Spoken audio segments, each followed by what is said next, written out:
Welcome back, guys. It's your boy Motorman Dan, and today we're looking at the Bluderbuss. A short-range 4-shot burst with medium-range secondary grenade attack, deals physical damage. You gotta complete the enemies to complete the secondary in order to unlock the unique upgrades. You gotta level upgrades. You gotta increase reload speed even more.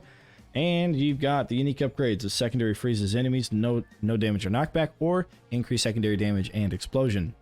Okay, my thoughts on the Bluderbuss is the freeze is better. Because I don't really run open kill boxes where explosion would be good. However, it is actually either upgrades. It can be useful. I just prefer freeze because freeze is just really strong. Hard crowd control is strong.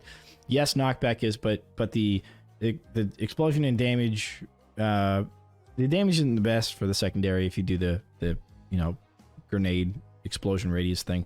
But on top of that, it doesn't actually knock back any of the big enemies, and the freeze will freeze the big enemies, right? So I think freeze just kind of wins a little bit more. But the Bluderbuss secondary can actually bounce off of stuff, and you can line up your shots and bounce off of stuff and throw it into a kill box a little bit farther away. So it's actually pretty good. The secondary for the Bluderbuss is pretty neat, especially within a kill block. All right, as always, let me know in the comments which unique upgrade you prefer and why. I will be heading over to the game files. All right, let's take a look. The Bluderbuss game files. Here we go. Knockback, minimum, maximum. Again, just like the blade staff knockback or knockup thing, I don't really know what these values mean exactly. Secondary explosion radius is 350. 150 is a grid square. Grid square is the footprint of an archer. So just imagine like 2 1/4 archers lined up. Or 2 1/3 archers lined up, and that's the explosion radius of the Bluderbuss. You also have a heavy knockback chance of -1, which I don't know if it's supposed to be that way. I'm not really sure what that means. And then you have used knockback, which is true. Secondary status effect duration is 10. That's also not necessarily true.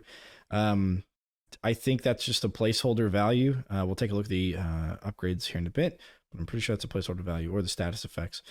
Okay, primary damage is 7. Now, it's only 7 damage per bullet, but it's not 7 damage per shot. And we'll take a look at some of the things that they go around that as well.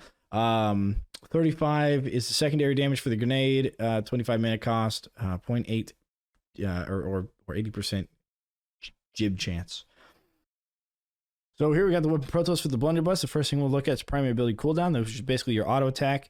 It's 0.5 seconds between each auto attack that you can do. Secondary ability cooldown is 0.1. You can really spam the secondary quite a bit. Although typically you don't want to. You want to like fire 4 times secondary, fire 4 times secondary, and just cycle through that. That way you're reloading your Bluderbuss quite a bit. And we'll take a look at something else with reloading as well with other weapons with the Bluderbuss. It allows headshots, but the headshots are only 60% damage, meaning it's a reduction of 40% damage done because there's so many projectiles headshotting that it would just be too OP if that wasn't the case. One of the few weapons that does that. And then we have allows aim assist. Don't know what that means exactly, but there you go. It's there. You do get it automatically when you start the game. The very first level, you get the Bluderbuss, or you get the longbow. You technically get both, but whenever you pick one or the other for the first level, that's your primary weapon that you can't unlock until you beat the game, and then you can unlock your first #1 slot.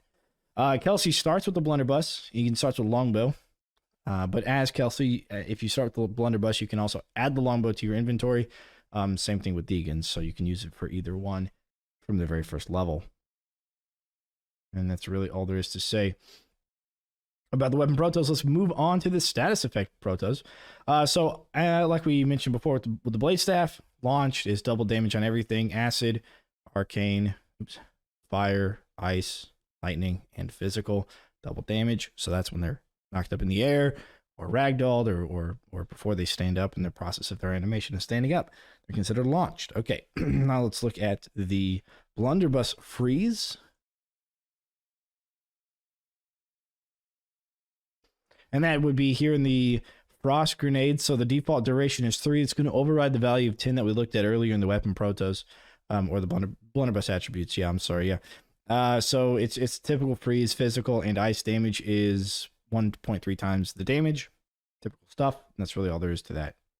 Here we have the Blunderbuss level 2 upgrade, which is the first upgrade, increased reload speed by 0.15. I don't know what the actual reload speed is in all accuracy. I haven't found it yet in the game files. I haven't been really looking recently, but I haven't found it in the game files. So whatever it is, it's negative, or it's reduced by 0.15 seconds for the first upgrade, then 0.1 seconds for the second upgrade, and then again 0.15 seconds for the next upgrade. So, you know, personally, I think that it makes a huge difference getting this. It's almost like it reduces it in half, to be honest. But I mean, I don't know.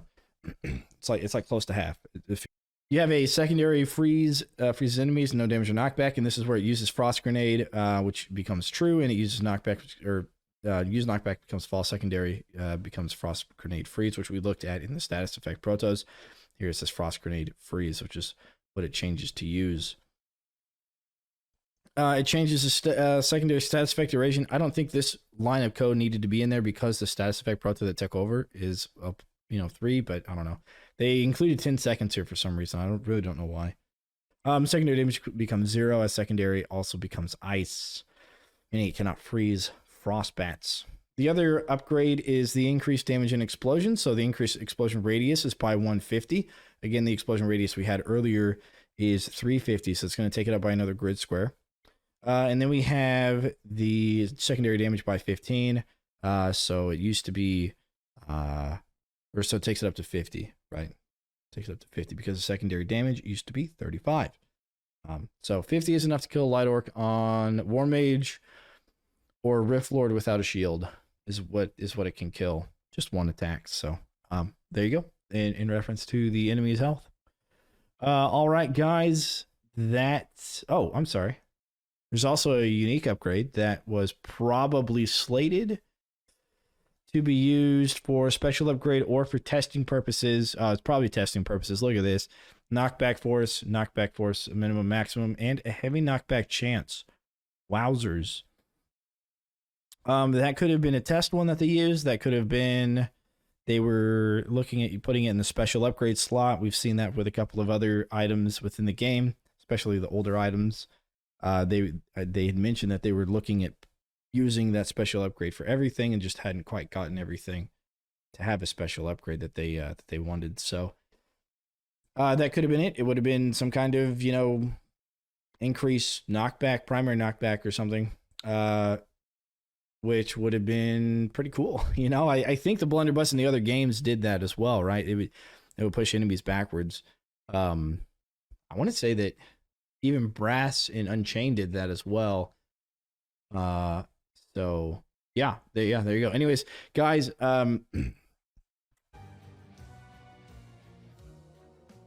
yeah, let's go ahead and take a look at the Blunderbuss within the game. Let's just, let's cover it a little bit. I'll show you kind of what the ice looks like and the secondary explosion radius thing looks like. And we're also going to take a look at, do you need to level upgrades or do you not? Because of how powerful they really are. Let's go to Northwing Rift Lord to show off the power of the Blunderbuss.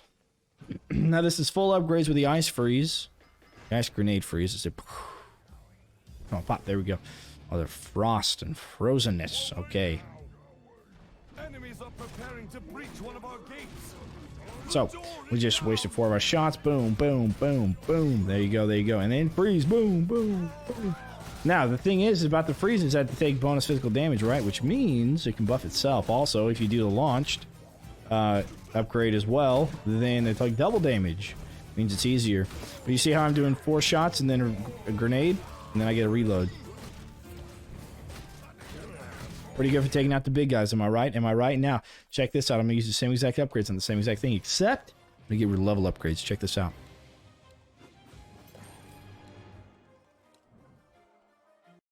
Look at how much worse I'm going to do. This is why I think the level upgrades are super, super good on the Blunderbuss. The Blade Staff, not so much, right? Because the secondary mana doesn't matter as much, but I think if you're going to use the Blunderbuss, dude, totally. I like the longbow upgrades as well if you're doing it for the first time. Dude, look at that. And then I pop it and still not back. There we go. Now I can start firing again. It just takes that much longer. Even though I got a good freeze, they're getting farther than they did before. And you can easily, especially early on, you can kind of like lose your kill box. you know, lose your killing potential, I should say. It's just slow speeds like this. I mean, it's just a little bit too slow. So I would highly recommend getting the level upgrades, as you can see there.